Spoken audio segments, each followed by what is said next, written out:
Paz do Senhor, meus amados. Queridos, deixa eu fazer uma perguntinha aqui. Todos já pegaram os kits, né? Ficou alguém que não pegou o kit da ceia para participar da ceia? Levanta a mão, se tem alguém que não pegou o kit para participar da ceia. Eu acho que todos pegaram, né? Então, está tudo sob controle. Não tem nenhum problema, não. Está tudo sob controle. Queridos, fazer uma apresentação aqui também de um casal que está vindo aqui para congregar conosco. Eles vêm ali da nossa congregação de Vila Rio de Janeiro. É a nossa irmã Cida e seu esposo, o nosso irmão Cláudio Honor. Onde está o casal? Estão ali, né? Eles estavam na nossa congregação durante muitos anos ali da Vila Rio. Agora estão vindo congregar aqui conosco. Vamos aplaudir ao Senhor pela vida desses amados. Sejam muito bem-vindos, né? Que Deus abençoe vocês, amém? E já foi apresentado em outros cultos, mas como hoje nós temos aí a igreja cheia, né? Vamos apresentar também mais uma vez, né? O pastor Ademir Almeida, né? Que é membro da diretoria, estava dirigindo a nossa congregação do Jardim São João, juntamente com a sua esposa, a nossa irmã Laide. E agora eles estão vindo congregar aqui na sede. Vamos aplaudir ao Senhor também pela vida, né, desse casal que tem sido bênção aí, né, no nosso campo, na nossa igreja. A nossa irmã Laíde está com um probleminha de saúde, né, e o pastor Ademir, então, resolveu, né, se dedicar exclusivamente para cuidar da sua esposa, né, o que é muito louvável. E hoje estão participando aqui da ceia, justamente com a filha ministrando louvor, o que é uma honra também. O pastor Ademir estava ali chorando o tempo todo ali do meu lado, ali eu estava até observando isso, né? É uma grande bênção. Queridos, vamos então abrir as nossas Bíblias em Lucas, capítulo 23. Lucas 23. Pretendo pregar uma meia hora, viu, pastor Clementino? Olha lá que oração que estão passando para mim. Está vendo ali, ó? Meia hora é pouco, né? Ah, então tá bom. Se ouvir um amém, glória a Deus, é porque o senhor está gostando, então, né? Vamos lá, capítulo 23 de Lucas, a partir do versículo 33.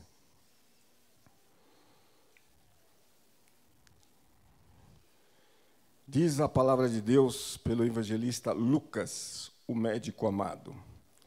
E quando chegaram ao lugar chamado Caveira, ali o crucificaram e aos malfeitores, um à direita, o outro à esquerda. E dizia Jesus: Pai, perdoa-lhes, porque não sabem o que fazem.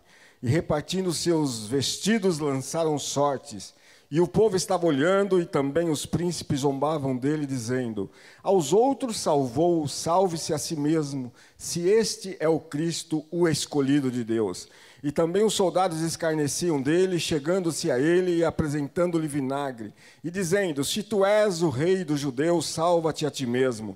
E também por cima dele estava um título escrito em letras gregas, romanas e hebraicas: este é o rei dos judeus. E um dos malfeitores que estavam pendurados blasfemava dele, dizendo: se tu és o Cristo, salva-te a ti mesmo e a nós.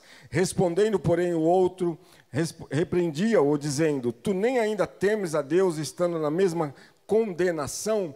E nós, na verdade, com justiça, porque recebemos o que os nossos feitos mereciam, mas este nenhum mal fez. E disse a Jesus: Senhor, lembra-te de mim, quando entrares no teu reino. E disse-lhe Jesus: em verdade te digo que hoje estarás comigo no paraíso. E já era quase a hora sexta, e houve trevas em toda a terra até a hora nona. Escurecendo-se o sol, rasgou-se ao meio o véu do templo. E clamando Jesus com grande voz, disse: Pai, nas tuas mãos entrego o meu espírito. E havendo dito isto, expirou. E o centurião, vendo o que tinha acontecido, deu glória a Deus, dizendo: na verdade, este homem era justo. E toda a multidão que se ajuntara a este espetáculo, vendo o que havia acontecido, voltava batendo nos peitos. Queridos, nós vamos usar esse texto e também mais dois outros dos evangelhos de Marcos, Marcos 15, 34, e também João 19, do 26 em diante. mas na hora que eu for mencioná-los, eu aviso os irmãos. Amém? Queridos, a Bíblia registra aqui nesse texto e nesses dois outros evangelhos que eu acabei de mencionar para os irmãos, 7 brados que Jesus proferiu na cruz do Calvário. Jesus, contextualizando aqui, Jesus, numa quinta-feira, celebrou a Páscoa com seus discípulos, e durante a celebração da Páscoa, ele institui a ceia do Senhor, que é o ritual ao qual nós vamos participar daqui a pouco, né? Uma ordenança que Jesus deixou para a sua igreja até que ele venha, né? Pegando o pão, pegando o cálice e recomendando que eles fizessem isso até a volta do Senhor.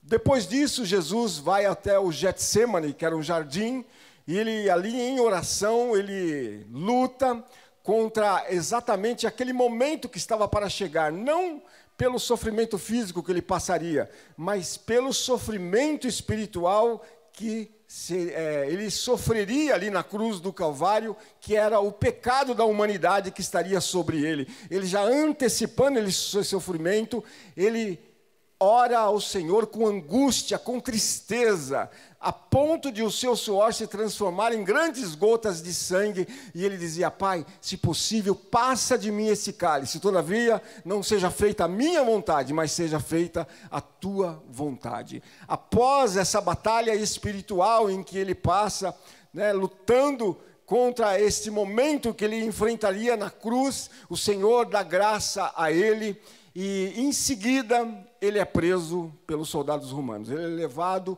passa por um tribunal religioso, que era o Sinédrio, né? Ele é condenado, acusado injustamente de algo que ele não fazia. Aliás, acusaram ele, né, de dizer que ele era o Filho de Deus, mas ele realmente o era. E depois ele é levado para o tribunal secular, que foi o tribunal romano, perante Pilatos. Pilatos, pressionado ali pela multidão, sabia que ele era inocente, mas resolve lavar as mãos e condená-lo. Então, ele é condenado a chicotadas, aos açoites, em que muitos daqueles que passavam pelo castigo que ele passou ali, só dos açoites já morriam diante de tanta violência, que era o castigo pelo qual Jesus passou antes de enfrentar a cruz. Aqueles chicotes com hastes de ferro na ponta, quando batiam nas costas, arrancavam a carne. E ali Jesus passou por tudo isso, por mim e por você. Posteriormente ele vai pela Via Crucis, pela Via Dolorosa, pelas ruas de Jerusalém, carregando a sua cruz nas costas, até que ele chega a um monte Caveira, que era o lugar onde ele seria crucificado. E é bom relatar que ele fica das 9 horas da manhã até as 3 horas da tarde crucificado. Ele fica durante 6 horas na cruz. Essa morte, esse tipo de morte, de pena, de execução, era comum no Império Romano, e muitos que passavam por isso e eram crucificados também, ficavam até vários dias até morrerem, mas Jesus ficou exatamente 6 horas, ficou das 9 horas da manhã até as 15 horas, né? A Bíblia diz que na nona hora ele expirou. Então, às 15 horas ele expirou. E durante esse período de 6 horas, as primeiras 3, das 9 ao meio-dia, o céu estava claro, e da meio-dia até as 15, o sol desapareceu e se fez trevas, porque o Filho de Deus estava ali na cruz, morrendo por nós, morrendo por mim, morrendo por você. E durante esse período em que ele ficou na cruz, ele proferiu 7 brados, ele proferiu 7 frases, que são muito importantes. Já que nós estamos começando 2025, eu quero ver aqui com os irmãos esses 7 brados de Jesus na cruz, que possam servir de referência para nós durante esse ano de 2025, que possam servir de lição para nós a cada dia que nós iremos passar aqui nesses 365 dias que nós temos pela frente, aliás, menos um pouco, né, que já estamos hoje no dia 12. O primeiro brado que Jesus emite ali na cruz está registrado aqui no versículo 34, do capítulo que nós acabamos de ler, quando ele estava sendo crucificado, pregado na cruz, os historiadores, os comentaristas dizem que provavelmente ele proferiu essa primeira frase exatamente quando ele estava sendo pregado e colocado na cruz, olhando para aquela multidão, para aqueles soldados que estavam pregando ele, a multidão enfurecida, querendo que ele morresse mesmo, atacando ele, xingando ele, proferindo toda e qualquer palavra de maldição sobre ele. Então ele diz, como está registrado no versículo 34, e dizia Jesus: Pai, perdoa-lhes, porque eles não sabem o que fazem. A primeira palavra, então, que Jesus profere ali na cruz, a primeira frase, a primeira expressão, o primeiro brado que ele traz, é um brado de perdão, um brado de compaixão.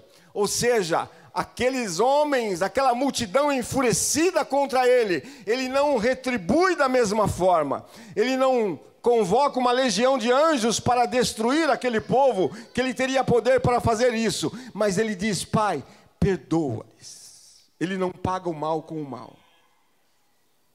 Que nesse ano de 2025, nós possamos fazer a mesma coisa que Jesus fez na cruz do Calvário. Quando alguém nos ofender, nós não devemos pagar o mal com o mal, mas nós devemos perdoar. Tem muita gente que diz que não, eu perdoo, eu só vou perdoar quando eu sentir de Deus. Crente diz isso, você acredita nisso? Perdão não é algo opcional, o perdão não é facultativo, o perdão é obrigatório. Colossenses 3:13 está registrado nas palavras de Paulo, dizendo: suportando-vos uns aos outros e perdoando-vos uns aos outros, assim como Jesus vos perdoou, perdoai aqueles que te ofendem. Quantos foram perdoados por Jesus aqui nessa noite? Então nós temos que perdoar uns aos outros. Nós temos que conceder perdão àqueles que nos ofendem. Nós temos que viver uma vida de comunhão, uma vida de graça. Então ele não pagou o mal com o mal, e ele pediu perdão ao Pai pelos seus algozes, por aqueles que estavam ofendendo ele, e ele atenua a culpa dos malfeitores. Veja bem, eles sabiam que estavam assassinando um homem, mas eles não tinham noção de que aquele homem não era apenas um homem comum, mas era Deus que estava ali na cruz do Calvário. Eles não sabiam a dimensão do que eles estavam fazendo. O Deus que criou todas as coisas, o Filho unigênito do Pai, estava ali naquela cruz, sofrendo tudo isso. Mas a primeira palavra deles é: Pai, perdoa-lhes, porque eles não sabem o que fazem. A segunda palavra que Jesus profere ali na cruz é um brado de salvação. O versículo 43, veja o que está registrado na palavra de Deus. Aliás, vamos ler a partir do versículo 39. E um dos malfeitores que estavam pendurados blasfemava dele, dizendo: se tu és o Cristo, salva-te a ti mesmo e a nós. Respondendo, porém, o outro, repreendia-o, dizendo: tu nem ainda temes a Deus, estando na mesma condenação? E nós, na verdade, com justiça, porque recebemos o que os nossos feitos mereciam. Mas este nenhum mal fez. E disse a Jesus: Senhor, lembra-te de mim quando entrares no teu reino. Então Jesus responde àquele ladrão: em verdade te digo que hoje estarás comigo no paraíso. Então a segunda palavra que Jesus profere, o segundo brado que Jesus profere ali na cruz, é uma palavra, é um brado de salvação. Tinha dois ladrões ao lado de Jesus crucificado. O Evangelho de Mateus vai fazer um registro muito importante. Inicialmente, os dois ladrões estavam zombando de Jesus, se você observar lá. Posteriormente, com o passar do tempo, talvez aquele ladrão estivesse olhando para aquele homem e visse nele algo diferente, porque quando ele foi crucificado, ele já logo profere: Pai, perdoa-lhes, porque eles não sabem o que fazem. Então algo foi acontecendo no coração dele, que ele muda de ideia. Então ele se vira contra o seu companheiro que estava ali zombando de Jesus, e ele o repreende e diz: olha, nós estamos aqui porque nós merecemos, mas ele está aqui sem ter feito absolutamente nada de errado, ele não fez nenhum mal. E se vira para Jesus e diz: Senhor, lembra-te de mim quando estiveres no teu reino.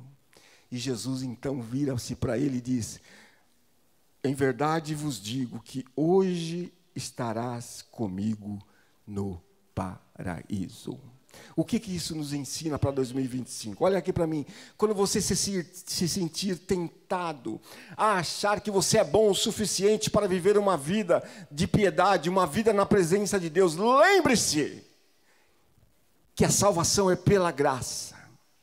Nós não merecemos absolutamente nada.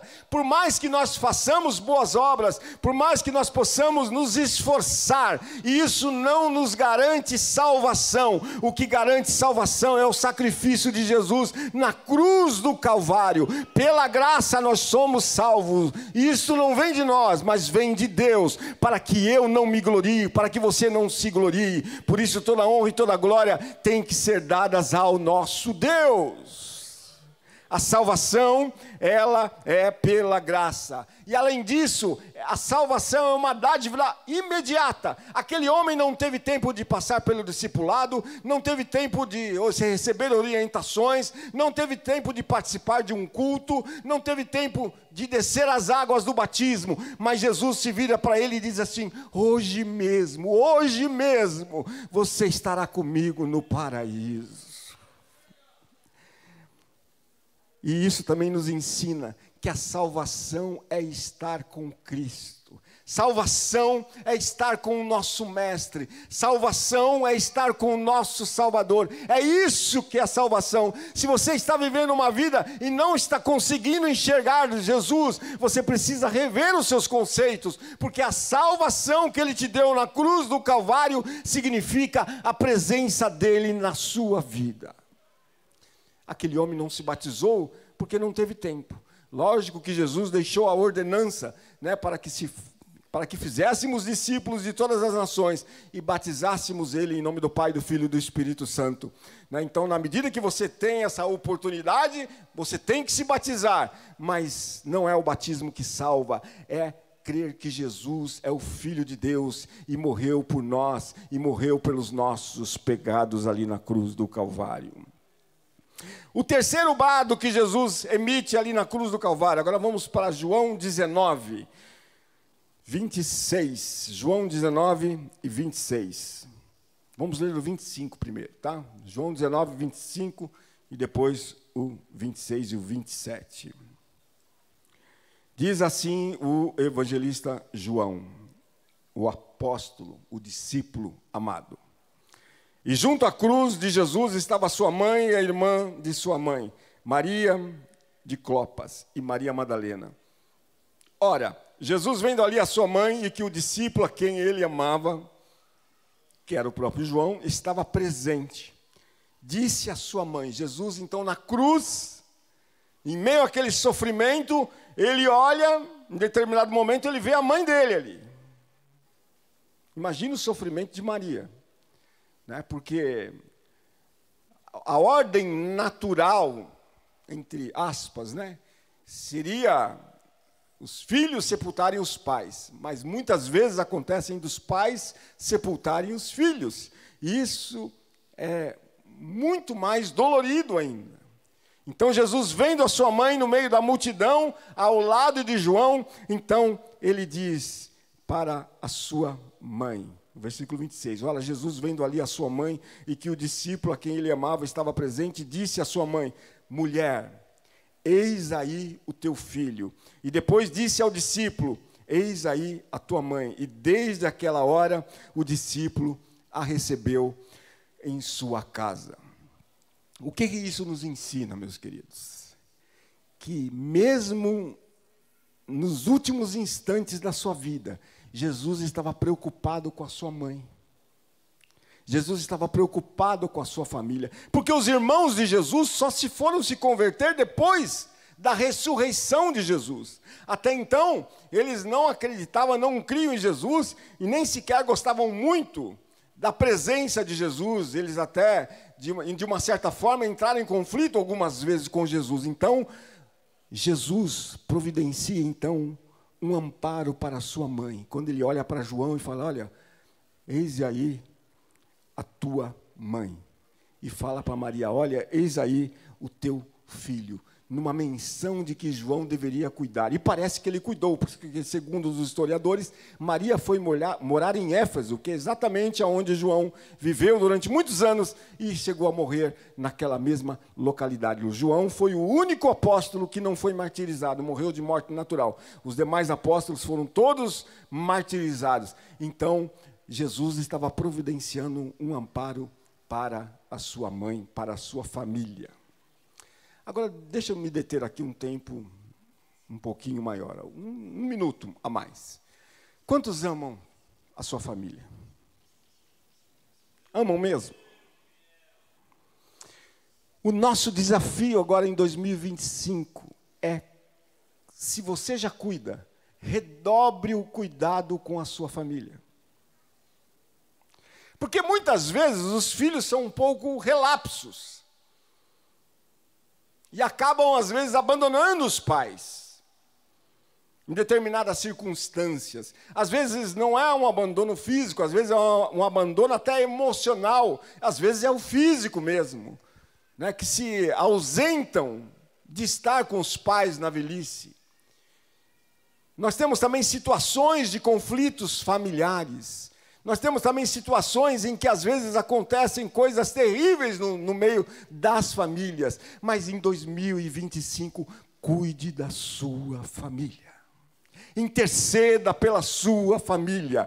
Invista tempo, não vou nem usar o verbo gaste tempo, porque não é gastar. Invista tempo na sua família para estar junto com ela, para participar dos momentos importantes, e mesmo que não sejam momentos de comemoração, mas invista o seu tempo para estar junto com a sua família. Principalmente para os jovens que estão aqui hoje, saiba que a família é o lugar mais importante que você tem na sua vida, porque quando todos os seus amigos te abandonarem, a sua família estará do seu lado, o seu pai, a sua mãe, ou quem quer que seja, estará te esperando. Então cuide da sua família em 2025, invista tempo na sua família, ore pela sua família, porque o nosso inimigo, o inimigo das nossas almas, quer destruir as famílias, mas nesta noite Deus nos desafia. Jesus, dando o exemplo para nós na cruz do Calvário, nos seus últimos momentos de vida,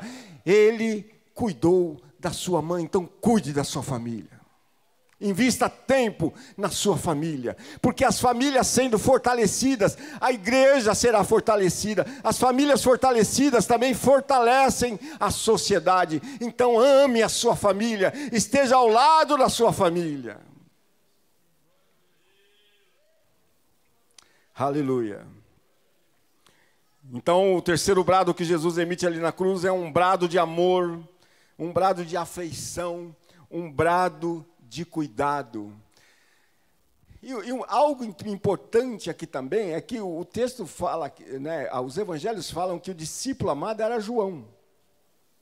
E Jesus confiava que João daria conta daquela tarefa, daquela demanda que era cuidar da sua mãe, porque Jesus sabia que João era seu amigo.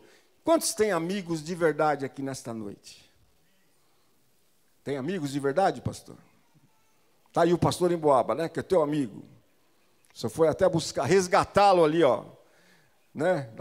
Daqueles, exatamente. Então, cuide de amigos que você tem. Porque amigos que nós temos nas redes sociais, que são milhares, não são amigos. Amigos são poucos, com quem nós podemos contar. Então, invista em amizades sadias, em amizades que você poderá contar, E amizade não é apenas aquele que bate nas suas costas e aprova tudo que você faz. Não, amizade é aquele que te confronta quando você estiver errado.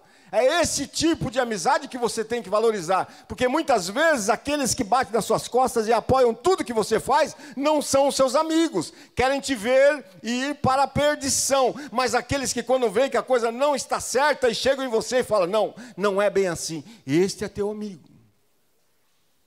Cuide dos teus amigos. Invista nas suas amizades. Porque os amigos são poucos. Dá para contar nos dedos. Aqueles que quando todos somem, ele está ali para te ajudar. Quarto brado de Jesus ali na cruz do Calvário. Agora está registrada em Marcos, capítulo 15, versículo 34. Marcos 15, versículo 34. Vamos ler o 33 e depois o 34.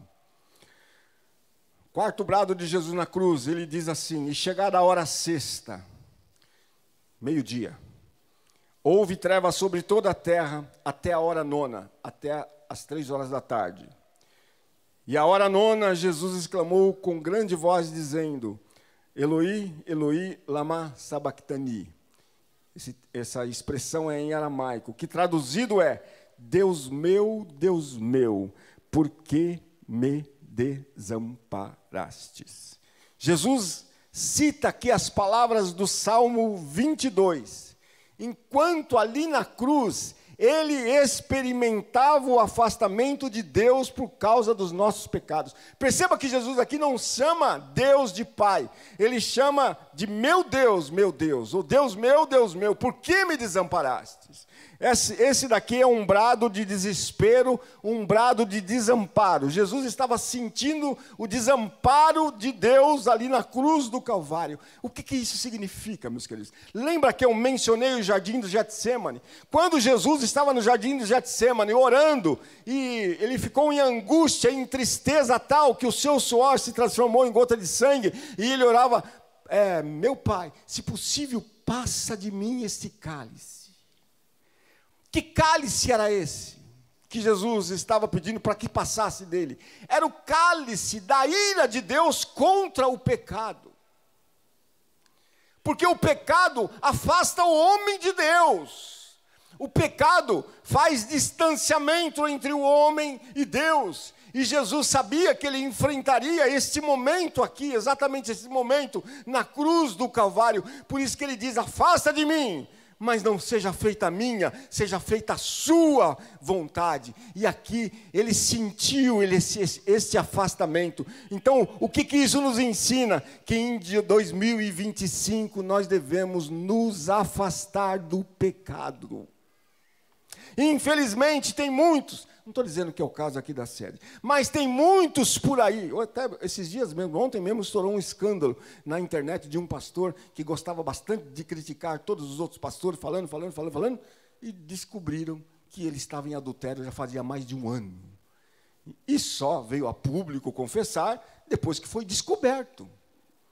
Então tem muita gente que está dentro da igreja, que participa, que prega, que canta, que toma ceia, mas está em pecado. Queridos, o pecado é coisa séria. O Filho de Deus teve que morrer na cruz do Calvário por causa do meu pecado, por causa do seu pecado. Por isso, em 2025, que possamos nos afastar do pecado e nos aproximarmos de Deus, porque o pecado faz separação entre o homem e Deus. Aqueles que começam a ter uma vida de pecado vão se afastando gradualmente da sua vida devocional, vida de oração, vida de leitura, vida de comunhão com os irmãos, que nós possamos reconhecer que o pecado é algo que afasta, que nos afasta de Deus. E Jesus sentiu, ele não era pecador, ele não tinha cometido nenhum pecado, mas o pecado de toda a humanidade, o meu pecado, o seu pecado,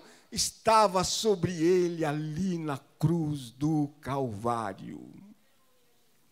É por isso que Isaías 53 diz que pelas suas pisaduras nós fomos sarados. O castigo que nos traz a paz estava sobre ele. É por isso que hoje nós estamos aqui na igreja sede e vamos participar da ceia do Senhor, mas todos aqueles que aceitaram a Jesus, que se arrependeram dos seus pecados, que têm uma vida de arrependimento diário, porque nós somos falhos, aqueles que se arrependem diariamente, estão aqui nesta noite, e Deus não está olhando o meu e o seu pecado, mas está olhando o sangue de Jesus, que nos purifica de todo o pecado. Temos que levar uma vida de santidade. Assim como Ele é santo, nós devemos ser santo. Nós devemos levar uma vida de santidade, uma vida que agrade a Deus, uma vida que esteja de acordo com as Escrituras, não nos conformando com o mundo, mas moldando a nossa mente segundo a palavra de Deus. Este é um dos desafios que nós teremos em 2025. Nós devemos saber que o pecado é algo terrível e nos afasta de Deus. Quinto brado está registrado em João 19 também. Vamos até lá. João, a partir do versículo 28. Depois, sabendo Jesus que já todas as coisas estavam terminadas para que a Escritura se cumprisse, disse: tenho sede. Aqui é um brado de sofrimento, um brado de agonia. Jesus disse: eu tenho sede. Analisa o quadro. Jesus já tinha passado por todos os julgamentos, pelos açoites, já tinha carregado a cruz pelas ruas de Jerusalém, já estava há quase 6 horas pendurado naquela cruz. Você imagina, eu estou falando aqui há poucos minutos, já estou com a minha boca seca, mesmo porque hoje minha sogra fez uma feijoada, né, e aí tive que comer mesmo um pouquinho, mas mesmo assim a boca fica seca. Eu nem pude comer o tanto que eu gostaria de comer. Mas você imagina Jesus na cruz do Calvário, depois de 6 horas, passando por tudo aquilo, suas mãos pregadas, os seus pés pregados, lhe faltava o ar, porque o seu corpo estava preso, e se ele tentasse ter uma respiração profunda, o seu corpo tinha que arquear, e a dor aumentava ainda mais. Então ele teve sede. Esse brado foi um brado de agonia, um brado de sofrimento. Isso significa que ele demonstra toda a sua humanidade ali na cruz do Calvário. Olha, meus queridos, eu não vou nem perguntar quem está sofrendo aqui nessa noite por um motivo ou por outro, porque eu creio que todo mundo, de alguma forma, por algum motivo, motivos diversos, estão sofrendo por algo que está acontecendo na sua vida, seja a sua família, seja uma enfermidade, seja um problema financeiro, seja um problema familiar, seja um problema, qualquer outro tipo de problema, você provavelmente esteja sofrendo. Jesus sabe o que é padecer. Ele sabe o que você está sofrendo, porque ele sofreu em agonia na cruz do Calvário, teve sede, mas durante o seu ministério, ele teve fome, ele teve sono, ele passou por privações, ele inclusive não tinha onde recostar a sua cabeça, o Filho do Homem não tinha onde recostar a sua cabeça, então ele sabe o que é padecer. Por isso que Hebreus registra que nós não temos um sumo sacerdote que não possa se compadecer por nós, de nós, mas ele passou por tudo aquilo que nós passamos, todo tipo de sofrimento, então ele pode interceder por mim e por você. Saiba que você não está sozinho no seu sofrimento nessa noite, Jesus está com você, e durante o ano de 2025, talvez venham mais problemas, mais lutas, mas Jesus estará presente. O meu desejo, a minha vontade é que você tenha vitórias, mas pode acontecer algo desagradável, mas Jesus estará presente, porque Ele sabe o que é sofrer. Você não está sofrendo sozinho, Ele sabe o que é sofrer. O sexto brado foi proferido ali na cruz do Calvário. Está registrado no versículo 30 de João 19. Então ele exclamou: eu tenho sede. Esse brado de agonia. E aí o que deram para ele? Água? Foi água que deram para ele? Não. O versículo 30 registra que colocaram, 29, estavam, pois, ali um vaso cheio de vinagre, e encheram de vinagre uma esponja, e pondo-a no ensopo, lhe chegaram à boca. E quando Jesus tomou o vinagre, ele exclamou: está consumado.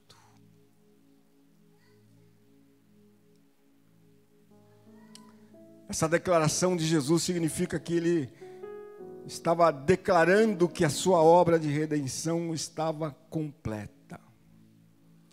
Olha só, meus queridos, daqui a pouco a gente vai pegar, daqui a alguns minutos a gente vai pegar o pão, vai pegar o cálice.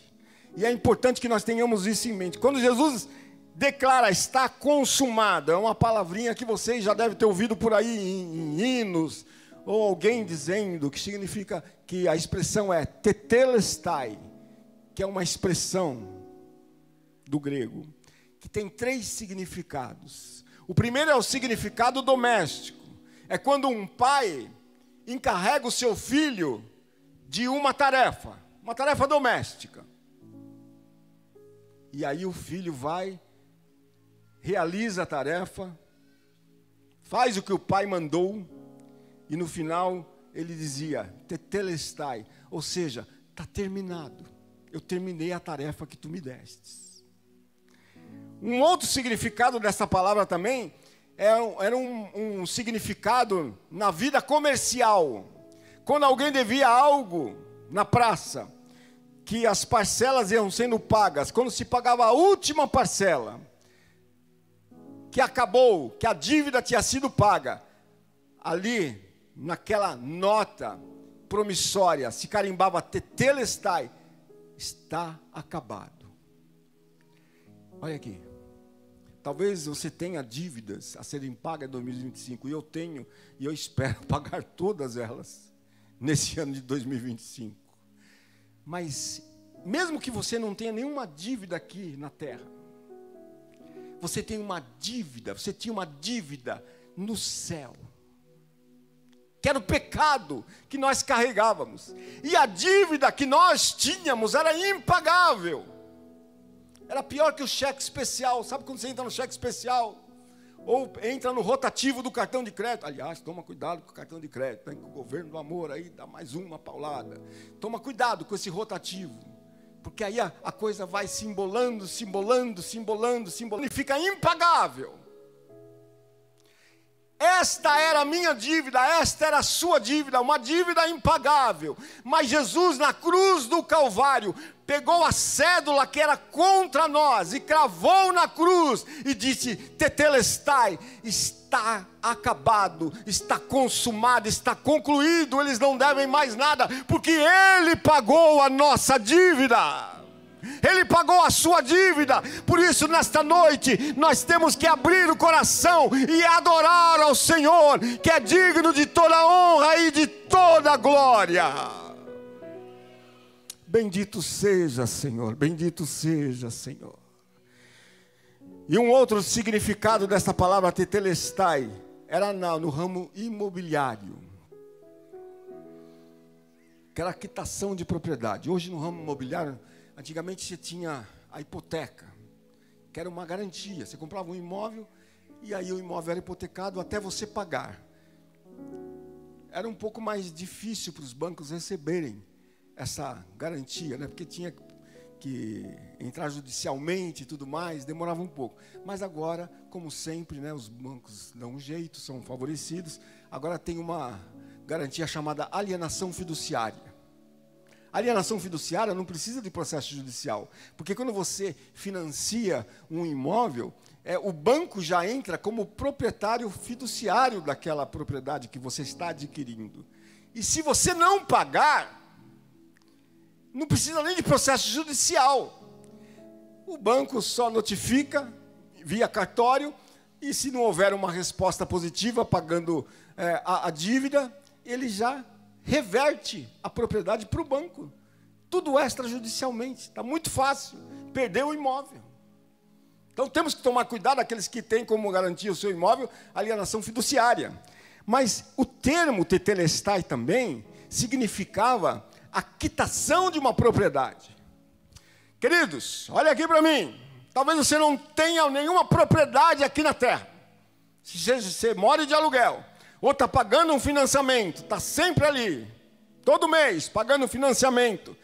mas você tem uma propriedade que Jesus garantiu para você na cruz do Calvário. Você tem uma propriedade que Jesus garantiu para você na cruz do Calvário. Ele foi preparar lugar para nós, já está preparado lugar para nós. A vida eterna Ele já garantiu para nós. E nós temos essa garantia e temos que andar com ela debaixo do braço. Eu tenho já a minha propriedade garantida no céu, porque Jesus garantiu a vida eterna para você. Que em 2025 você não se esqueça disso. Quando você estiver na pior situação, lembre-se que Jesus garantiu que a dívida fosse paga e que a vida eterna também fosse garantida para você. E por último, voltando lá em Lucas 23, o último versículo que nós vamos ler aqui do capítulo é o 46. E clamando, Jesus com grande voz disse: Pai, nas tuas mãos eu entrego o meu espírito. Se o brado do está consumado, tetelestai, foi um brado de vitória, aqui foi um brado de rendição. Jesus entregando a sua vida, o Espírito a Deus, naqueles momentos finais ali na cruz do Calvário. Queridos, hoje quando nós pegarmos aqui o pão e o cálice, nós temos que lembrar de tudo isso que aconteceu na cruz do Calvário. E nós devemos render a Ele toda a honra e toda a glória. Ele rendeu o seu Espírito nas mãos do Senhor. Que nós possamos dedicar 2025 da nossa vida em todas as áreas, também nas mãos do Senhor. Dedicar ao Senhor. Você quer ter um 2025 de vitória? Não adianta fazer uma campanha de 12 dias para 12 meses de vitória. Não, isso não adianta nada. Porque 12 dias apenas não vão te garantir 12 meses de vitória. O que vai te garantir 12 meses de vitória, mesmo em meio à dificuldade, mesmo em meio ao sofrimento, é você estar diariamente se lembrando que Jesus está do seu lado. E você diariamente se render aos seus pés, render a sua vida ao Senhor. E isso vai te garantir vitória, mesmo em meio às tribulações. Eis que eu estou convosco todos os dias, até a consumação dos séculos. Ele garantiu que estaria conosco, e Ele está presente aqui em nosso meio. Por isso, toda honra e toda glória sejam dadas a Ele nesta noite. Aplauda ao Senhor, que Deus abençoe a amada igreja.